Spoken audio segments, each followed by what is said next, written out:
Anshu, hello. हाँ भैया। हाँ, आप टेक ओवर ले लीजिएगा।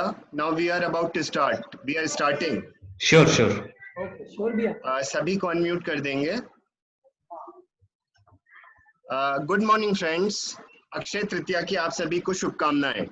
मैं जेसी आशीष तेलंग आप सभी का स्वागत करता हूं।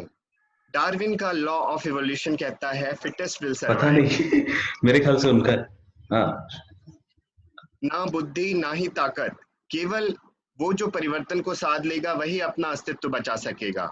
और हम सभी एक बहुत बड़े परिवर्तन के दौर से गुजर रहे हैं। परिवर्तन के इस दौर में अपने आप को साधने और समय के साथ चलने के लिए हमें ज़रूरत है निरंतर मार्गदर्शन और ट्रेनिंग की, जो हमें इस परिवर्तन के समय में भी संतुलित बनाए रखे। मैं आमंत्रित करता हूं जेसीआई दुर्ग भिलाई प्रेसिडेंट जेसी विवेक शाह को आज इस सेशन के इनॉग्रेशन और वेलकम स्पीच के लिए। JC Vivek Shah, JCI president Durg Bhilai, please welcome. Good morning, everyone. Good morning. Good morning भैया। Good morning, everyone. Good morning. I, JC Vivek Shah, President of JCI Durg Bhilai, आप सभी का आज के इस वेबिनार में बहुत बहुत स्वागत करता हूं। मैं आज की टीम से आप सभी का इंट्रोडक्शन करवा देता हूं। आज हमारे प्रोग्राम डायरेक्टर जेसी आशीष तेलंग जी, जेसी रेट डॉक्टर श्वेता देशलेरा जी, जेसी रेट रानी आनंद जी, इन लोग ने बहुत मेहनत की है इस प्रोग्राम को आप तक लाने के लिए। So all the best to them. आज हमारे साथ हमारे immediate past president JC Nitin Agarwal ji जुड़े हुए हैं। हमारे सेक्रेटरी जेसी शरद गर्ग जी हमारे साथ है, और हमारे इस प्रोग्राम के मेंटर एचजीएफ जेसी राजेश शाकला जी भी हमारे साथ जुड़े हुए हैं। मैं आप सभी का स्वागत करता हूं। स्ट्रेस या तनाव हमारे जीवन का एक हिस्सा है। ये हमारे जीवन में कब, कैसे, किन कारणों से होता है ये हमें भी पता नहीं चलता है। ये एक ऐसा मानसिक विकार है जिससे आदमी को कुछ भी अच्छा नहीं लगता है, सब कुछ सूना सूना लगता है, और इसके आने से आदमी अत्यधिक दबाव लेने की समस्या में चला जाता है। ये स्ट्रेस हमारे मन को अशांत कर देता है, अस्थिर कर देता है, और हमारे स्वास्थ्य को भी बहुत हद तक क्या बोलते हैं उसको, हानिकारक है। इसी स्ट्रेस मैनेजमेंट के लिए आज हमने आपके लिए स्पेशल सेशन रखा हुआ है, जो कि डॉक्टर प्रमोद गुप्ता आपको इस लॉकडाउन के दौरान स्ट्रेस मैनेजमेंट में कैसे डील करना है वो आपको बताएंगे। मैं ज्यादा समय ना लेते हुए जेसीआरटी रानी आनंद जी को बोलूंगा कि वो डॉक्टर साहब का परिचय आप सबसे कराएं, और जेसी रेट Rani Anand ji. Good morning to all of you. मैं जेसी रेट रानी आनंद जैन आप सभी का इस वेबिनार में हार्दिक अभिनंदन करती हूँ। Beauty attracts the I but the personality captures the heart. ऐसी ही एक शख्सियत से मैं आपको रूबरू कराने जा रही हूँ। He is very famous doctor Pramod Gupta ji. मैं आप सभी के समक्ष इनका संक्षिप्त जीवन परिचय बताने जा रही हूँ। आपने 1993 में एमबीबीएस की डिग्री अमरावती यूनिवर्सिटी से प्राप्त की। आपने डीपीएम की विशिष्ट डिग्री नायर हॉस्पिटल मुंबई से 1997 में प्राप्त की। President of Chhattisgarh psychiatric society since 2017। Vice president doctor Ramlakhan Gupta foundation Rajnandgaon. Director सीमेंस देवादा राजनांदगांव। एडिटर सीमेंस bulletin. Co-director central Indian college of nursing Devada Rajnandgaon. आपका 21 वर्षों का विशाल अनुभव इस क्षेत्र में आपको सबसे अग्रणी रखता है। आपने चिकित्सा के क्षेत्र में अपनी विशेष योग्यता के कारण हजारों मानसिक रोग को पूर्णतः स्वस्थ किया है। आपने 429 से अधिक लेक्चर डिलीवर्ड किए हैं। आपकी 2 पुस्तकों का प्रकाशन भी हुआ है। आपने 8 रिसर्च पेपर में पब्लिश किए हैं। आपने चिकित्सा के क्षेत्र में विशिष्ट सम्मान प्राप्त किए हैं। आपको best secretary and best president of Chhattisgarh psychiatric society का अवार्ड आईपीएस द्वारा प्राप्त हुआ है। आपको best secretary award Indian medical association द्वारा प्राप्त हुआ है। आपने विभिन्न पदों को भी सुशोभित किया है। Examination panel Pandit Ravishankar university Raipur, Indian psychiatric society Chhattisgarh state branch treasurer, zonal representative of IAGMH, executive member of Indian psychiatric society, organising secretary सिपकॉन 2010, Treasurer in Indian Psychiatric Society, Chairperson General Hospital Psychiatric Specialty Section, Secretary Indian Medical Association Durg. We are proud to say that you become an honorary member of JCI Durg Pillai in 2017. अंत में 2 line के साथ आज के हमारे keynote speaker doctor Pramod Gupta ji को आमंत्रित करती हूँ। हर समस्या सुलझेगी, आप उलझना छोड़ दें। हर समस्या सुलझेगी, आप उलझना छोड़ दें। हर मंजिल मिलेगी, आप भटकना छोड़ दें। हर मंजिल मिलेगी, आप भटकना छोड़ दें। अब मैं वेबिनार सेशन के लिए डॉक्टर गुप्ता जी को ससम्मान आमंत्रित करती हूँ। Thank you so much. नमस्कार दोस्तों, आज ये सौभाग्य की बात है, आज आप लोगों के बीच आने का मुझे पुनः फिर से एक बार अवसर मिला है।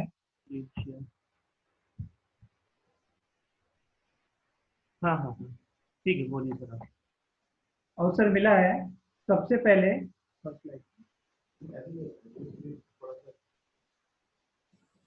इस चीजों का आनंद मैं आपको बताऊंगा। कुछ समय पहले मुझसे आपके जेसीस के पद अधिकारियों के साथ मेरा संपर्क हो रहा था। विवेक शाह जी, शरद गर्ग जी, कमलेश जी व योगेश जी के साथ, और एक डेटा मेरे सामने लाके उन्होंने प्रेजेंट किया कि एक यूनिवर्सिटी ऑफ शेफील्ड के स्टडी के अनुसार में 24 मार्च से लगभग 38% लोग डिप्रेशन से ग्रसित हैं। दूसरा उन्होंने देखा कि एंजाइटी जो है लगभग अराउंड 23% फीमेल्स में व 18% मेल्स में, एज वेल एज डिप्रेशन जो है फीमेल्स में 23% और मेल्स में 21%। क्या उन्होंने मुझसे ये फोन पे पूछा, डॉक्टर साहब ये डेटा सही है? अगर ये सही है तो निश्चित रूप से यह एक गंभीर समस्या पैदा हो रही है। तो आप क्या इस फेज में, जो लॉकडाउन फेज के अंदर में, किसी चीज के बारे में हमें कैसे जीवन को बिताएं या तनाव को दूर करें, इसके बारे में आप कुछ जागरूक कर सकते हैं क्या, जिससे हम अपनी क्वालिटी ऑफ लाइफ को इम्प्रूव कर सके? और इसी के साथ एक चीज मुझे समझ में आती है उनके कहने के बाद, living life is very easy but having a good lifestyle is very expensive. इस थॉट को लेते हुए मैं आप लोगों के साथ आपके बीच में आया हूं और आज आपको लॉकडाउन क्या चीज होती है इसके बारे में मैं आपको अवगत कराने जाऊंगा। सरल भाषा में देखा जाए तो लॉकडाउन तालाबंदी है जिसमें 2 एस्पेक्ट्स रहते हैं। हाँ सर, हम स्क्रीन शेयर कर लेते हैं, बहुत इजी, हम स्क्रीन शेयर कर लेते हैं करके। Sir, could you share your screen now? Yeah. Please. Screen share.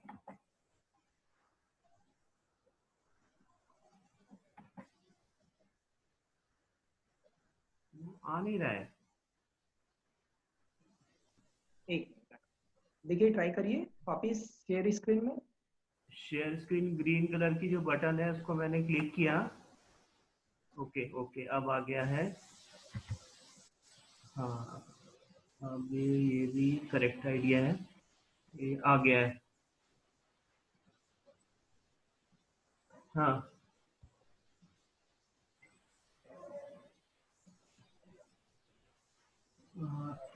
Green colour का न्यू शेयर करके दिख रहा है।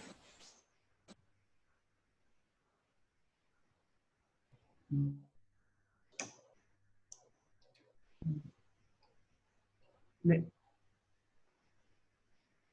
हाँ नहीं, इसमें एक मिनट, इसमें पार्टिसिपेंट्स करके लिखा हुआ है। तो उसको क्लिक करूं, पार्टिसिपेंट्स को? नहीं सर, आपको पार्टिसिपेंट्स में क्लिक नहीं करना है। आपकी स्क्रीन शेयर्ड है, आप कंटिन्यू कर सकते हैं। Okay, yes. ओके,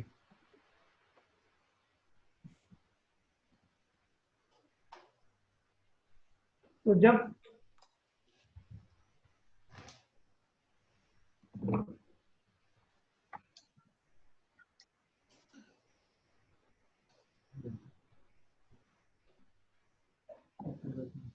ठीक है, तो इन डेटा के आधार पे मुझसे चर्चा की गई और ये बड़ा चिंता का विषय था। तो इस पे फिर मैंने एग्री किया कि कुछ अपने को करना चाहिए कि जिसके अंतर्गत हम अपने इस परिवर्तन के स्टेज में लाइफ को कैसे मैनेज कर सकें। तो पहले मैं आपको लॉकडाउन की जानकारी दूंगा। लॉकडाउन है क्या चीज? ये एक प्रकार की तालाबंदी है जिसमें हम दैनिक दिनचर्या दैनिक दिनचर्या से सशक्त प्रतिबंध हो जाते हैं। जो हम रूटीन एक्टिविटीज करते हैं वो हमारी रोक दी जाती है, जिसके कारण में हम दो तरह के थॉट्स आ सकते हैं। एक तो हमें या तो दंड दिया जा रहा है, या दूसरा ये कि हमारे विकास के लिए या रीजनरेशन के लिए कुछ किया जा रहा है।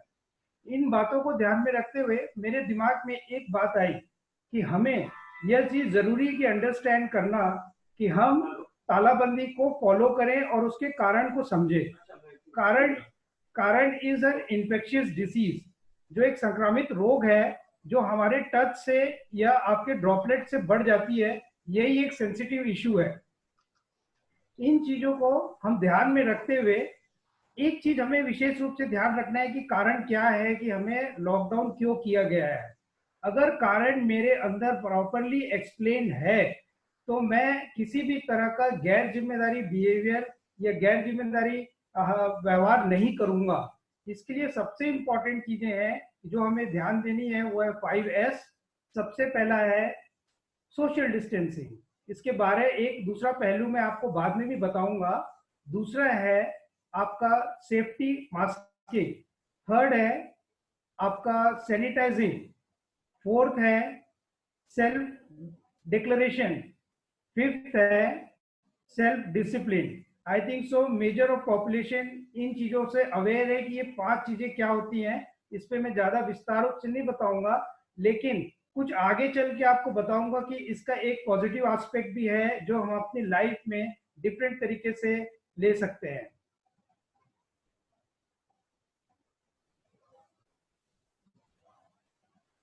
अब इंपॉर्टेंट लॉकडाउन में होता क्या है? इंपॉर्टेंट चीज लॉकडाउन की एक ही है कि हमें जो विशेष रूप से ध्यान देना है कि हमारी लाइफ में होता क्या एग्जैक्टली। एक मैकेनिकल लाइफ हम जीते हैं। मैकेनिकल लाइफ माने हम कार्य पे निकलते हैं, सुबह कार्य करते हैं, नाश्ता करते हैं, रूटीन पे रहते हैं, फिर अपने वर्क करते हैं, शाम के घर आते हैं, बच्चों के साथ समय स्पेंड करते हैं और सोशलाइजेशन करते हैं।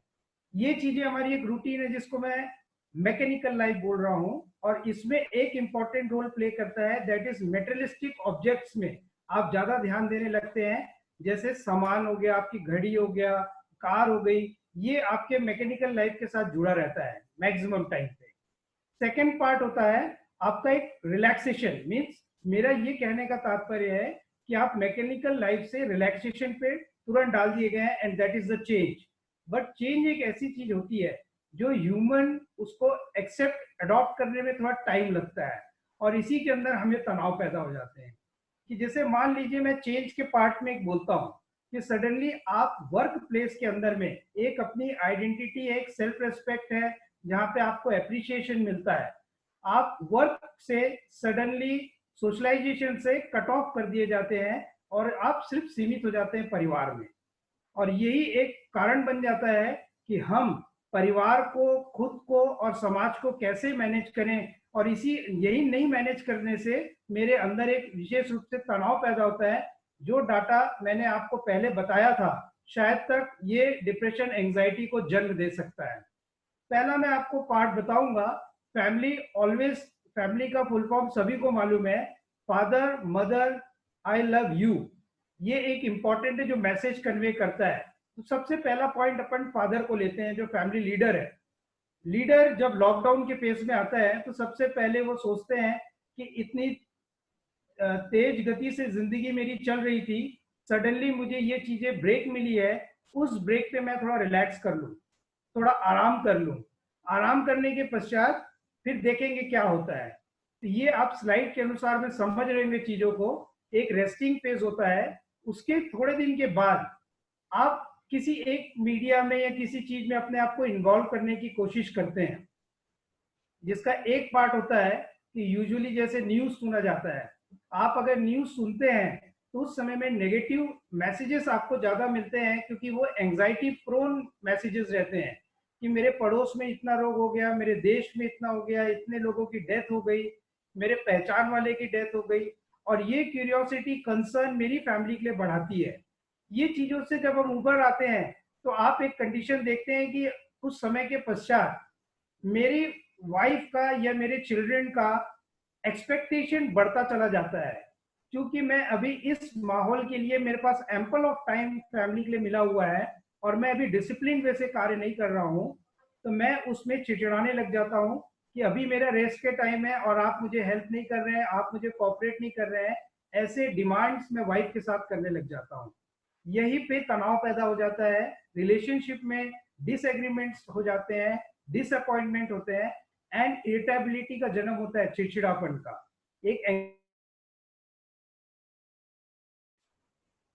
ये दोनों पार्ट में होता है, हस्बैंड और वाइफ दोनों के बीच में, और इसी का डायरेक्ट प्रभाव आप देखेंगे तो ये बच्चों के ऊपर में पड़ने लग जाता है।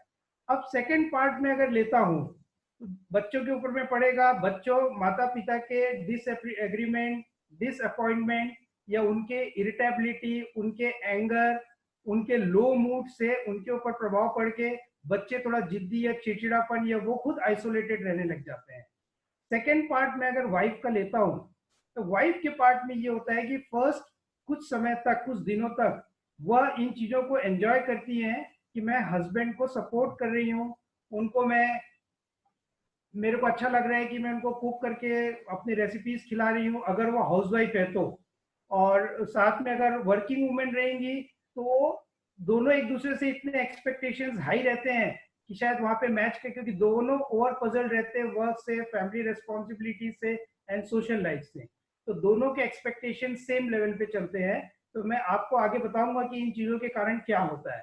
तो कंपेरेटिवली हाउसवाइफ में स्ट्रेस का लेवल डिफरेंट होता है एंड वर्किंग पार्टनर्स में थोड़ा डिफरेंट होता है। हाउसवाइफ इनिशियल फेजेस में उन चीजों को बहुत अच्छे से मैनेज करती है, बच्चों का ख्याल रखना, पति के जितने नीड्स हैं उनको फुलफिल करना, बट एक सर्टेन टाइम के बाद आप ये देखते हैं कि सर्वेंट नहीं आ रही है, तो उस समय में डिमांड्स जो है चाइल्ड की और हस्बैंड की, और इनफैक्ट अगर ओल्ड पेरेंट्स घर पे हैं, इन लॉज, तो उनके प्रति रिस्पॉन्सिबिलिटीज बढ़ जाती हैं।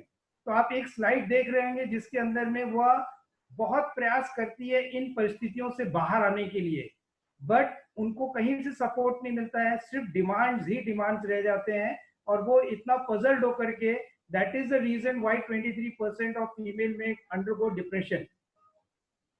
साथ में अगर देखेंगे तो बच्चे इनिशियल फेजेस में मदर्स की बात को मानते हैं, सुनते हैं, सोशल मीडिया पे या फिर किसी गेम्स में, प्ले स्टेशन में है तो वो सुन लेते हैं बात को, बट लेटेस्ट स्टेजेस में मदर जैसे इन्वॉल्व होती है और फादर अपने एक्टिविटीज में इन्वॉल्व रहते हैं तो चाइल्ड को लिबर्टी मिलती है and they spend lot of time in this. तो ये चीजों को अंडरस्टैंड करना है अपने को कि इन चीजों के कारण आप तनाव के अंतर्गत चले जाते हैं।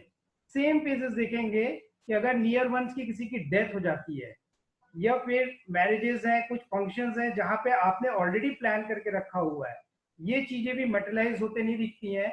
और साथ में अगर घर में ओल्ड पेरेंट्स हैं तो उनको भी मैनेज करना है, उनकी मेडिसिन को ध्यान देना है, उनके हेल्थ की ओर ध्यान देना है, नर्सिंग केयर करना है, तो ये चीजों में एक साथ उनके ऊपर बर्डन पड़ता है। तो उनका चिड़चिड़ापन, गुस्सा, आक्रोशित होना, बैक आंसर्स देना, और डेफिनेटली सबसे पहला जो व्यक्ति रहता है जिनके साथ ये चीजें बीतती है वो रहते हैं हस्बैंड, एंड हस्बैंड के साथ में ये आर्ग्यूमेंट्स बढ़ते चले जाते हैं एंड सडनली एक हेल्दी रिलेशन के बदले में आप घर में ज्यादा दिन तक रहने के पश्चात एक अनहेल्दी रिलेशनशिप को जन्म देने लगते हैं। सेम पार्ट आप देखेंगे अगेन, यह एंजाइटी मेल जो रहता है हस्बैंड, वो आपको लेकर के न्यूज़ के थ्रू इतने कंसर्न होते हैं कि वो शेयरिंग अपने फादर के साथ, पेरेंट्स के साथ, या ओल्ड पर्सन जो घर पे रह रहे हैं उनके साथ या वाइफ के साथ शेयर करते हैं, और उनकी भी कहीं ना कहीं से ये एंजाइटी बढ़ती जाती है कि मेरे मदर के प्लेस में कोरोना बहुत तेजी से बढ़ रहा है, वहां पे कैसा इन लोग मैनेज कर रहे होंगे। तो एक साथ इतने सारे प्रेशर्स और बर्डन आ जाते हैं जो उनके लिए मैनेज करना डिफिकल्ट होता है। ये बहुत सरल लग रहा है सुनने में, लेकिन मैं समझता हूँ इंडियन सिनेरियो के अंदर फीमेल को मैक्सिमम आप घर पे, किचन पे एक्सपेक्ट करते हैं, विच जिसको मैं डिसएग्री करता हूँ। अगर मैं लिटरेट हो रहा हूँ, एजुकेशन स्टैंडर्ड बढ़ रहा है, ग्लोबलाइजेशन हो रहा है, तो जो एक इम्पॉर्टेंट चीज हम आज विमेन राइट्स के लिए फाइट करते हैं, इक्वालिटी का, वो इक्वालिटी पे हमें ध्यान देना चाहिए। सेम ये स्लाइड के अंदर में पॉइंट्स आ रहे हैं कि बच्चे इनिशियल फेजेस में आप देखेंगे रेस्ट रहते हैं, फिर मीडिया पे इन्वॉल्व होने लगते हैं। आप देखेंगे कि अगर दोनों पेरेंट्स अपने अपने इंडिविजुअल एक्टिविटीज में अगर इन्वॉल्व हैं तो उस समय चाइल्ड को एक लिबर्टी मिल जाती है, वो मैक्सिमम टाइम आपके गेम्स में बिजी रहते हैं, वो भी जो मेंटल गेम्स होते हैं, जैसे आप प्ले स्टेशन हो गया या ऑनलाइन के वीडियो गेम्स हो गए, इस पे मैक्सिमम टाइम स्पेंड करते हैं। टीनेजर्स रहेंगे या उनसे ऊपर रहेंगे तो सोशल मीडिया में ज्यादा देते हैं, जैसे इंस्टाग्राम हो गया, फेसबुक हो गया, व्हाट्सएप हो गया, ये इसमें इन्वॉल्व रहते हैं। ये चीज की हमें जानकारी नहीं है कि वो मैसेज क्या ले रहे हैं। इन चीजों का निवारण मैं आपको बाद में बताऊंगा। लेटर आप ये थर्ड स्लाइड देख रहे होंगे जहाँ पे एक बच्ची शांत बैठी हुई है मुंह को बंद करके, वो सिर्फ इसलिए उसके ऊपर की स्लाइड देखेंगे तो पेरेंट्स के जो आर्ग्यूमेंट्स होते हैं या उनकी अंडरस्टैंडिंग में थोड़ा सा मैचिंग नहीं हो। मैं मैसेज कन्वे करना चाहता हूं आपको कि इसका इम्पैक्ट डायरेक्ट चाइल्ड के ऊपर पड़ता है, और जैसे ये चाइल्ड के ऊपर पड़ता है कहीं ना कहीं चाइल्ड ये साइकोलॉजिकल ट्रॉमा को लेकर के इनकी आगे के भविष्य की लाइफ में इनके साथ भी ये हो या ना हो, इस तरह की सोच इनके अंदर में आने लगती है। इसलिए आप देखेंगे कि आज की डेट में यंगस्टर्स, न्यू जनरेशन मैरिज को इतना इंपॉर्टेंस नहीं देते हैं, क्योंकि वो इस चीज को कुछ लाइफ में ऐसे ट्रॉमेटिक इवेंट्स देखे हुए रहते हैं जिसमें वह यह सोचते हैं कि मैं इस कंडीशन। हमें एक चीज को और ध्यान देना है कि जैसे बच्चे इस फेजेस में स्टॉक मार्केट बाहर जाते हैं, मार्केट से ये जो जंक फूड्स हैं या ये ईटेबल्स लेके आ जाते हैं, इस पे भी ज्यादा समय हमको पेरेंट्स को थोड़ा सा डिसिप्लिन रखना चाहिए। ट्रीटमेंट पार्ट में लेटर बताऊंगा आपको मैं कि इसको कैसे मैनेज किया जाए। एक पार्ट इंपॉर्टेंट है एग्जाम पेपर का। सडनली पेरेंट्स के ऊपर में प्रेशर आता है कि ये बच्चा दिन भर गेम्स में लगा है और मूवीज देख रहे हैं, ये चीजों को मैनेज कर रहे हैं, अब ये पेपर्स की तैयारी नहीं कर रहे हैं, या सडनली लॉकडाउन खत्म होगा तो पेपर स्टार्ट हो जाएंगे। इन चीजों को मैनेज करने के लिए कैसे किया जाए, इसको कैसे प्लान किया जाए, और इसकी रेस्पॉन्सिबिलिटी हम डायरेक्ट वाइफ के ऊपर डालते हैं अगर वर्किंग है तो, और अगर हम वर्किंग पार्टनर्स हैं तो एक दूसरे के ऊपर में ब्लेम डालेंगे, और अगर हाउस वाइफ है तो सीधा डायरेक्ट वाइफ के ऊपर में डालेंगे या घर की बड़ी बच्ची के ऊपर डालेंगे कि आप लोग उन चीजों को रिस्पॉन्सिबिलिटी नहीं ले रहे हैं। इन चीजों को ध्यान में रखना है हमको। ये 3 एरियाज मेन है, हस्बैंड, वाइफ एंड चाइल्ड। इन चीजों में अगर हम सामंजस्य नहीं बना के रखते हैं तो हमें यह चीजें बहुत डिफिकल्ट होने वाली है। अब एक पार्ट है जो हमको मैनेज करना रहता है, दैट इज फ्रेंड्स, जो मैक्सिमम टाइम आज की जनरेशन, इनफैक्ट मैं तो ओल्ड पर्सन को भी बोलूंगा, और एक सबसे बड़ा स्ट्रेस मैनेजमेंट के लिए एक part, if you are not having a good communication with your close ones तो डेफिनेटली आप वेंटिलेट नहीं कर सकते हैं, तो आपको एक प्रॉब्लम हो सकता है, तनाव पैदा हो सकता है। इसमें एक पार्ट है जो हम समाज को लेते हैं, हम समाज से भी कट ऑफ हो गए। अब कट ऑफ मतलब ये नहीं है कि आप जो है सिर्फ सोशल मीडिया पे इन्वॉल्व है या फेसबुक पे, या जो अभी अपन कर रहे हैं कि जूम ऐप पे आप है, ये चीजों के साथ में अगर लेटर स्टेजेस में एक एंजाइटी जब मुझे लेटर स्टेजेस में पैदा होती है इन चीजों को लेकर के, आगे इनका क्रिएटिव फॉर्म या पॉजिटिव एस्पेक्ट ऑफ मीडिया क्या है, इनको हम फ्रेंड से कैसे कनेक्ट कर सकते हैं, ये चीजें हमें जानना जरूरी है। ये मैं आगे आपको बताऊंगा। अभी शायद तक आपको मेरी आवाज क्लियरली सुनाई दे रही है? Yes sir. Thank you. ये देखिए डेटा कि आप इस लॉकडाउन पीरियड के अंदर में रिसेंटली आप देखेंगे impact on children behaviour has been observe very wisely. इनके सोशल मीडिया पे या गैजेट्स के ऊपर में डिपेंडेंसी ज्यादा बढ़ रही है। Suicide rate in fact has been observe, and second overdosing of pills है, डोमेस्टिक वायलेंस है, जो ऑलरेडी अपन अभी डिस्कस कर रहे थे कि जहां पे डिसएग्रीमेंट होगा, ये इश्यूज आप देखेंगे। ये बहुत से एक्सपर्ट्स ने ऑल ओवर इंडिया से और वर्ल्ड से हमने न्यूज निकाली है जो इन चीजों को हमारे डेटा के साथ कोरिलेट कर रही हैं, और जो प्रेजेंट सिनेरियो के साथ एक बहुत इंपॉर्टेंट फैक्टर है। ऑलरेडी मैंने आपको बताया है कि ये चीजें हम लॉकडाउन फेज में ऑब्जर्व करते हैं। क्यों होता है ये सब चीजें, ये हमने आपको बताया। इरिटेबिलिटी है, एंजाइटी है, एक इंसोम्निया बहुत बड़ा फैक्टर है, नींद ना आना। कुछ ऐसे व्हाट्सएप में जोक्स चलते थे, आराम तो कर लिया हूँ, कल संडे फिर से आराम करना है, सुबह भी आराम शाम के भी आराम, उससे भी ढेर सारी समस्याएं पैदा हो रही है। जब आप ज्यादा आराम करने लगते हैं तो आप हो सकता है कि डिप्रेशन के अंदर जा रहे हैं, क्योंकि एक डिप्रेशन का कॉज है ये कि अगर कोई व्यक्ति ज्यादा सोता है तो भी वो चीजों को, सिचुएशन को अवॉइड करके नेगेटिविटी में जा रहा है, और सिचुएशन को फेस न करके वो बेड में जाकर के अपने आप को अलूप कर लेता है, अलग कर लेता है। तो ये प्रश्न कई बार दिमाग में उठता है कि क्या इन फेजेस जो एंजाइटी है, एंगर है, इरिटेबिलिटी है, इमोशनल है, क्या ये आप इसको किसी रोग के अंदर में लेंगे क्या? मैं बिल्कुल नहीं मानता ये रोग के अंदर में है। ये रोग के अंदर में तब देखे जाएंगे कि जब उन लक्षणों के कारण या उस व्यवहार के कारण या उस भावनाओं में असंतुलन बनने के कारण जब आप अपनी पारिवारिक, सामाजिक, व्यवसायिक जवाबदारी या जिम्मेदारियों को ठीक से निभा नहीं पाते हैं, तब आपको किसी उपचार की आवश्यकता है। और इसी चीज को शेयर करने के लिए मैं आपको बता रहा हूँ, ये बहुत से इंपॉर्टेंट चीजें जो है, एक अच्छा सलाहकार, अच्छे दोस्त अगर मेरे साथ रहते हैं या मेरे परिवार के बहुत क्लोज हैं जिनसे मैं शेयरिंग कर सकता हूँ, इन प्रॉब्लम्स को आप बैठ के आत्म मूल्यांकन करके अपने व्यवहार की जानकारी ले करके उसमें परिवर्तन ला सकते हैं। एक इंपॉर्टेंट मैंने मेंशन किया हुआ है, पोस्ट ट्रॉमेटिक स्ट्रेस सिंड्रोम। ये किसी इवेंट जब घर पे हो जाता है, मान लीजिए नजदीक की किसी व्यक्ति के साथ में कोई डेथ हो गई है या आप उसको लॉस हो गया है, या अभी आप देख रहे हैं कि कोटा में बच्चे फंसे हुए हैं, क्या ये इससे कंसर्न नहीं है, लेकिन डेथ एक इम्पॉर्टेंट है। तो वो रुमिनेशंस ऑफ थॉट आपके अंदर चलते जाएंगे, बार बार वो विचार, उसके कारण व्याकुलता, ये चीजें जो है वो एक ट्रॉमेटिक इवेंट के कारण में आपके अंदर साइकोलॉजिकल डिस्टर्बेंसेस लाएंगी। वह विचार, नींद में आपको ड्रीम्स आना या उनकी आवाजें सुनाई देना, इस तरह की चीजें देखने को मिलती हैं। अब इम्पॉर्टेंट चीज ये क्या है, जितनी मैंने आपको चीज बताई, एक कहीं ना कहीं पे इसमें एक नकारात्मकता झलकती है, नेगेटिविटी झलकती है। क्यों? क्योंकि हो सकता है मैं खुद का अपने आप को कहीं पे बांध लिया हूँ, मेरे को फ्रीडम नहीं मिल रही है अपनी लाइफ जीने के लिए।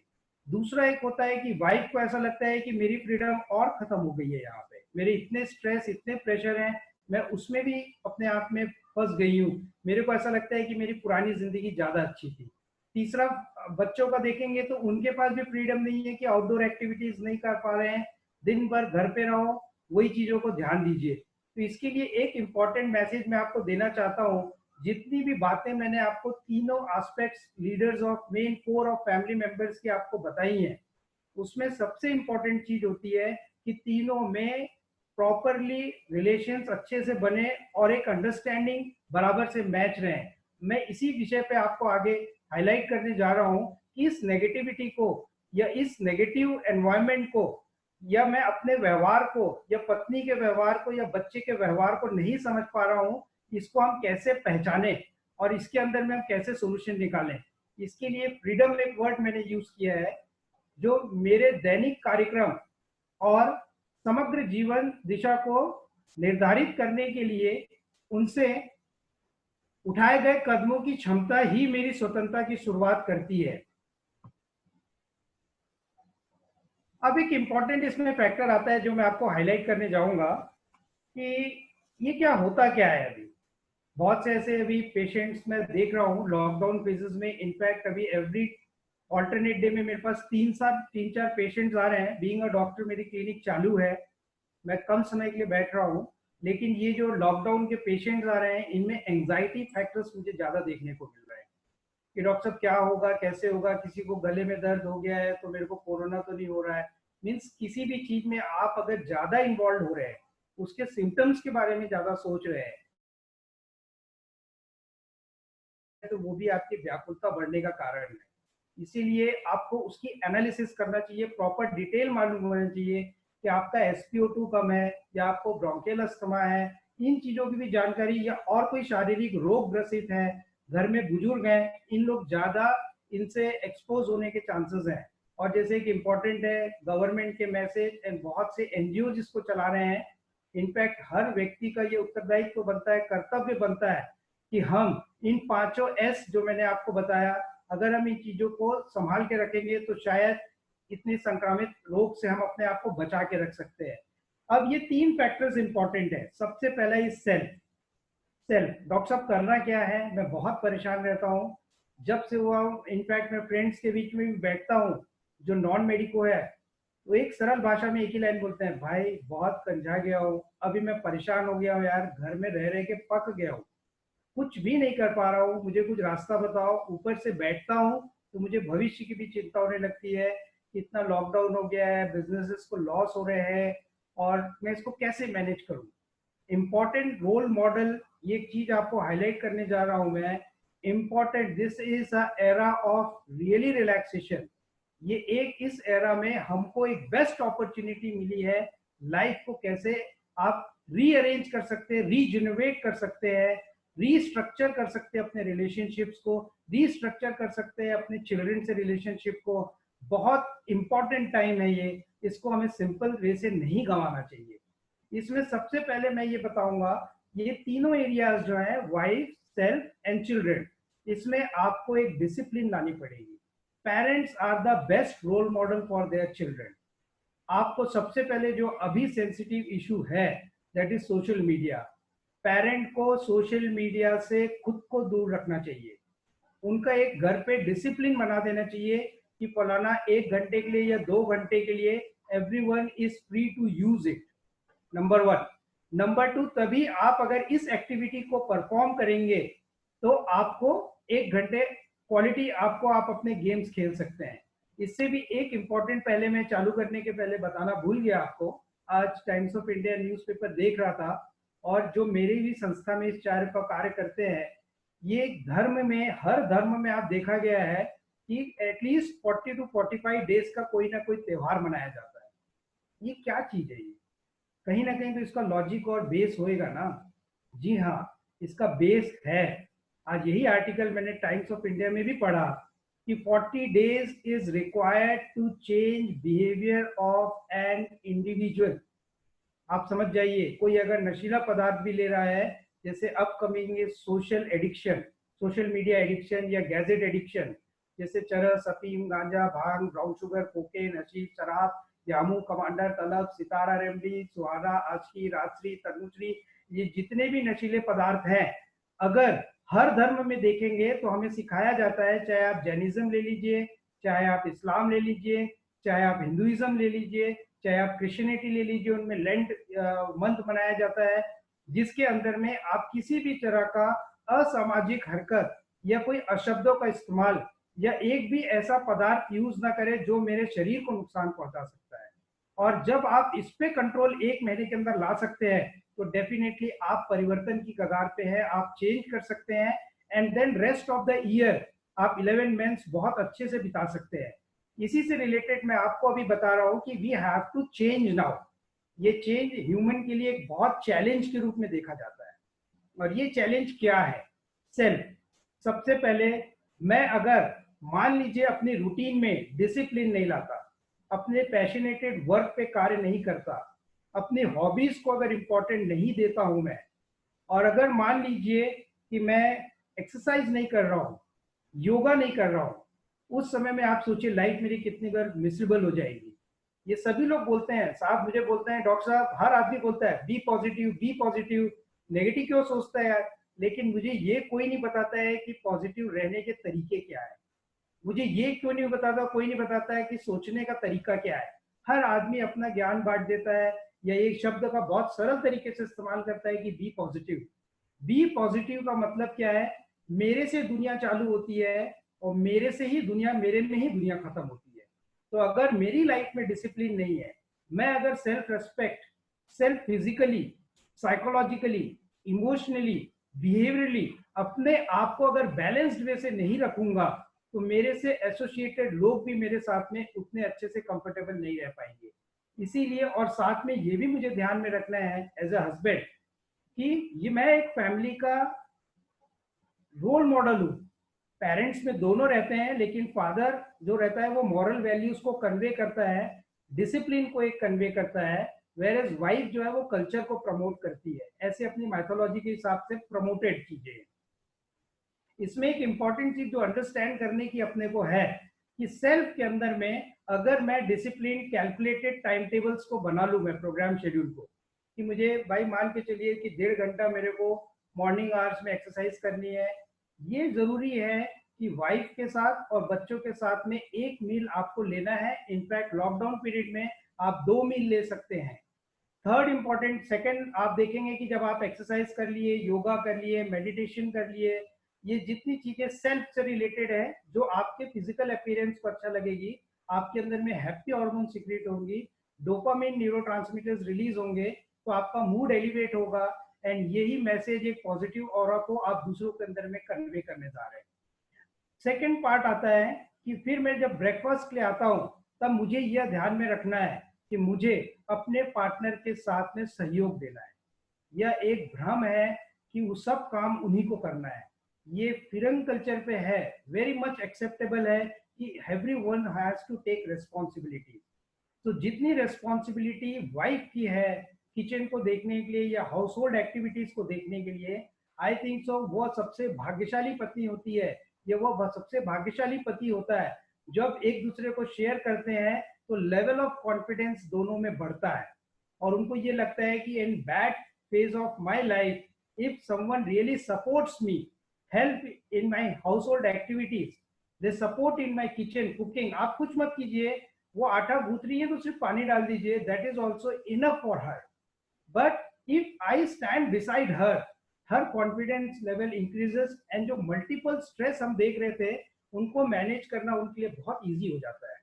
और आप विश्वास नहीं करेंगे इन चीजों को, जब मैं अपनी वाइफ के साथ किचन पे काम करता हूँ या सफाई करता हूँ या अपने पेपर्स को रीऑर्गेनाइज करता हूँ, पेंडिंग वर्क की ओर ध्यान देने लगता हूँ और अपने कपड़ों को खुद ठीक करता हूँ या अपनी बेड मेकिंग खुद करने लगता हूँ, आप विश्वास नहीं करेंगे, यह चाइल्ड मेरे को रोल मॉडल करके लेता है और जैसे वो मुझे रोल मॉडल करके लेते हैं कहीं ना कहीं से चाइल्ड इसको एक्सेप्ट कर रहा है और अडॉप्ट करने की फास्ट कोशिश करता है।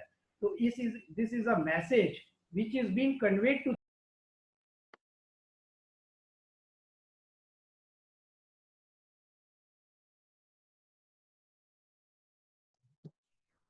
there is some power issue at Dr. Saab end, so it's gonna take another 2 minutes. Then that session will be resumed. So I request everyone, अगर किसी को कुछ सवाल पूछना है, तो they can write their thing in chat box.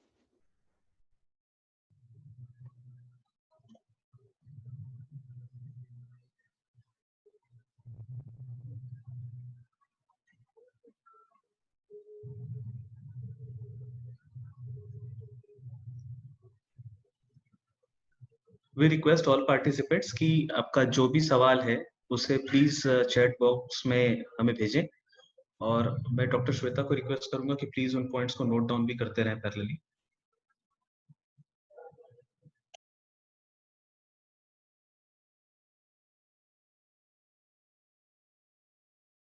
मैं फिर से आप सभी को बताना चाहूंगा कि हम डॉक्टर साहब से कंटिन्यू टच में हैं और बहुत जल्दी अपना सेशन रिज्यूम करेंगे। Thank you.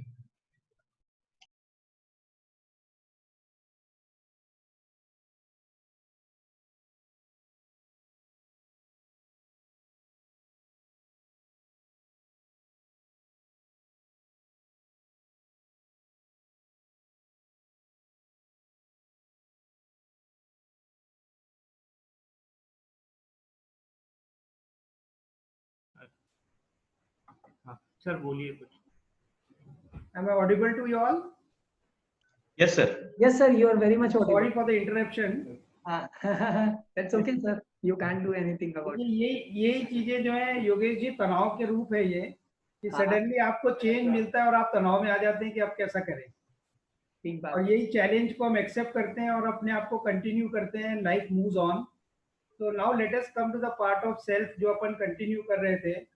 सेल्फ वो एक ऐसा एस्पेक्ट है कि जो सेल्फ एक ऐसा एस्पेक्ट है कि जिसके अंदर में Are you sharing your screen, right?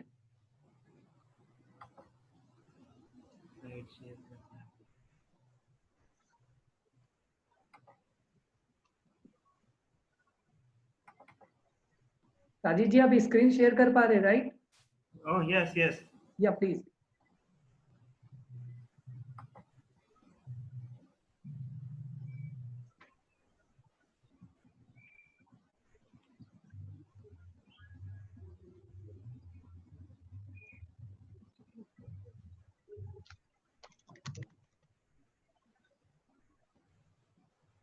तो वो एक इम्पोर्टेंट पार्ट है कि हमें आप देखेंगे कि yoga excuse me, sir. Passionated work जो है, what is Sir, your screen is not shared, sir. Kindly request you to please share the screen. Sorry, I'll take it. Just wait. Sajid sir हाँ, Sajid sir वो शेयर स्क्रीन को click करेंगे एक बार, green button जो आपको दिख रहा होगा नीचे। okay.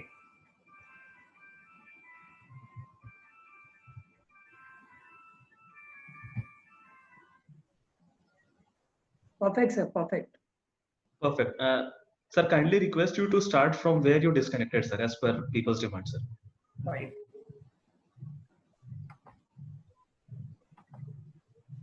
Thank you very much, sir. So, like we were in the part of freedom. Freedom तो सब एंजॉय करते हैं। फ्रीडम किस चीज का है? फ्रीडम नेगेटिविटी का है और पॉजिटिविटी को एक्सेप्ट करने के लिए है। Freedom is not for other things. तो जैसे मैं आपको मैसेज दे रहा था कि 40 days is needed to change any human behaviour and we are lucky enough to have 40 days to change ourselves. If I change my self, associated people with me will also get change. हमें बल्कि हम as a human उल्टा करते हैं कि मैं wife को change करने जाता हूँ और बच्चों को चेंज करने जाता हूँ और खुद को वहीं का वहीं रखता हूँ। This message is absolutely negative. तो आपको जो काम करना रहता है, ये सबसे पहले सेल्फ। तो मैं वापस से आपको फोकस सेल्फ पे इसलिए बोल रहा हूँ कि जब तक आप इन चीजों को नहीं करेंगे तो नीचे के जो लोग हैं या आपसे एसोसिएटेड लोग हैं वो आपकी बातों को भी ध्यान नहीं देंगे। अब मैं कॉमन चीजें देखता हूँ कि सर्वाइवल इनिशियल फेजेस में बहुत इंपॉर्टेंट रहता है मेरी लाइफ में। मैं सिंगिंग अच्छा करता हूँ या फिर म्यूजिक या डांसिंग या पेंटिंग या tabla, whatever X Y Z. लेकिन क्योंकि मैं वर्क में इतना बिजी रहता हूँ और प्रायोरिटी मेरी सर्वाइवल के लिए है कि लाइफस्टाइल को मेंटेन करना, फैमिली को रन करना, अपने ऑर्गेनाइजेशन के लिए अर्न करके उन एम्प्लॉयमेंट्स के नीड्स को फुलफिल करना, सोसाइटी को नीड फुलफिल करना, तो मेरा पैशनेटेड वर्क और हॉबी को मैं ओवरलुक करता हूँ। My dear friend, this is the best time to encash it. अब आपका वर्क प्लेस और सोसाइटी दोनों हट गया है। आप अपने इनर टैलेंट को इस तरह से प्रोजेक्ट कीजिए कि जो आपने आग अंदर दबा के रखी थी उसको आप एक क्रिएटिव फॉर्म, एक पॉजिटिव फॉर्म पे एक्सपोज कीजिए। एक्सपोज मतलब ये नहीं बोल रहा हूँ कि आप वीडियो क्लिप्स लेकर के सोशल मीडिया पे डाल रहे हैं। It's for a message which should be conveyed to your close ones, and who are the close ones? Your family members. तो ये सबसे इम्पोर्टेंट है, आपको ध्यान में रखना है। इसको वापस से रिपीट कर रहा हूँ, yoga, exercise, proper sunlight, proper rest should be for 6 to 8 hours. It should be very quality. Then diet is very important. Diet में ये नहीं कि आप कंटिन्यूसली हॉगिंग कर रहे हैं क्योंकि छुट्टी का समय है तो हमारा हाथ बिल्कुल माँ दुर्गा के जैसे आठों हाथ चलते रहते हैं किचन में हर कुछ खाने के लिए। बट आपको ये चीज समझ में आनी चाहिए कि क्रेविंग को कंट्रोल करने, इंद्रियों पे काबू पाना है तो आपको क्वालिटी फूड लेना चाहिए, like maximum amount of vitamin C, vitamin D3 and green vegetables, dry fruits which are rich in magnesium and zinc can help you to elevate your mood. ये चीजों को आपको ध्यान में रखना है। प्रोटीन रिच डाइट लेनी है जो आपको हेल्प करेगी और वेट गेन से भी बचाएगी, क्योंकि लॉकडाउन फेज में आप बाहर जा नहीं सकते, एक्सरसाइज भी आपकी लिमिटेड है, डाइट इनटेक ज्यादा होगा तो आपके बॉडी स्ट्रक्चर बदलेगा तो आपका कॉन्फिडेंस लेवल कम होगा। देखिए ना, आप जब शॉपिंग पे जाते हैं तो सबसे पहले क्या फील होता है? अगर मेरे साइज का कपड़ा मुझे मिल जाता है तो आप मेरे ऊपर चेहरे के फेस में एक्सप्रेशन आप देखिएगा, सबसे पहली आवाज आती है बहुत फिट हो गया यार, साला अपन बॉडी एकदम फिट है बहुत अपनी।